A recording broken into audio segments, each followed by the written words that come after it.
Greetings, everybody. Welcome to the immediate aftermath of our Tuesday, January 29th, 2013 show.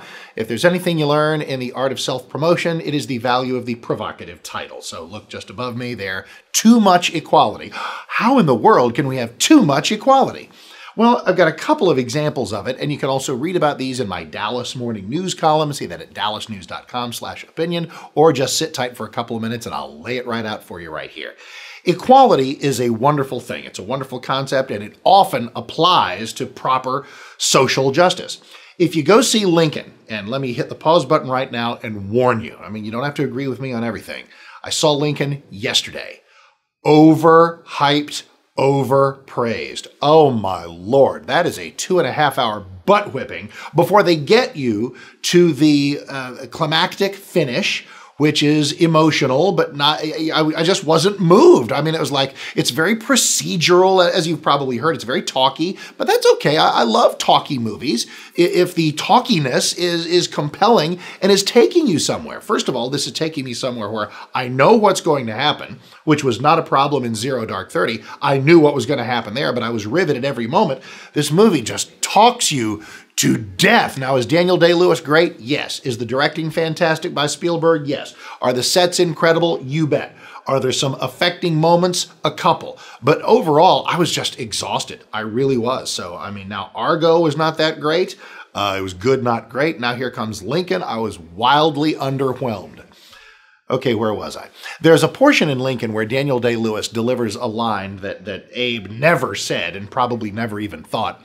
He is channeling Euclid in a 2,000-year-old observation that two things that are equal to the same thing are equal to each other. A equals B, A equals C, so B equals C. Okay, so far so good. And then he goes off on what is almost like a fifth grader's logic and says, well, that is the beginning of justice. That's what is at the root of all justice, is equality. Right? Well, no, it's not right. It was correct on matters of race. There's no racial distinction that should play into people's worthiness in society or their access to things or, voting rights or a job you hold or any one of a number of things.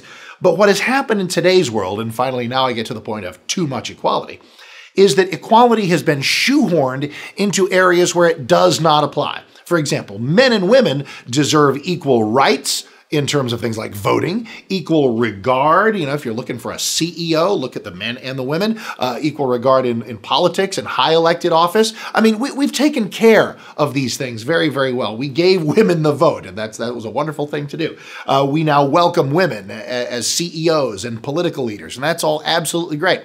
But the equality fetish that we have developed has gone dangerously off the tracks. We have now gotten to the point where it's not just enough to give women equal rights, equal access, equal regard. We've got to regard women as the same thing as men. Not equal rights, equal stature, equal status, but in fact, the same thing. There is a gender norming perversity that is underway here that seeks to say that the differences, the sacred and special differences between men and women are to be obliterated. And only then can we have social justice. Only then can we have what is truly right in terms of women's rights. And among these are things that we have concocted out of whole cloth to our national detriment, like the right of a woman to be in combat. Excuse me? The job of our military is to win wars. Anything that helps that is good. Anything that hinders that is bad, even if it helps us sleep better at night, because we're being nice to the women by letting them go fight and die and be maimed and captured.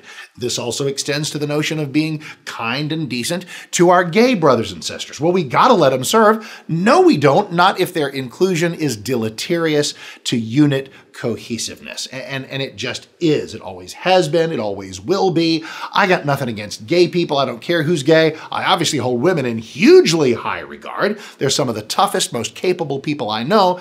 But the notion of privacy and sexual tension and the natural, yes, natural inclination that a man is going to have to be a little more protective of a female comrade in arms, don't deny it. You can try to suppress it, but if you deny it, you deny your own humanity. We talked about this, in fact, in the last blog. So this is it's all equality run amok. And there's one more thing that's sort of new in this week's news that makes me hop on this in a broader sense of too much equality.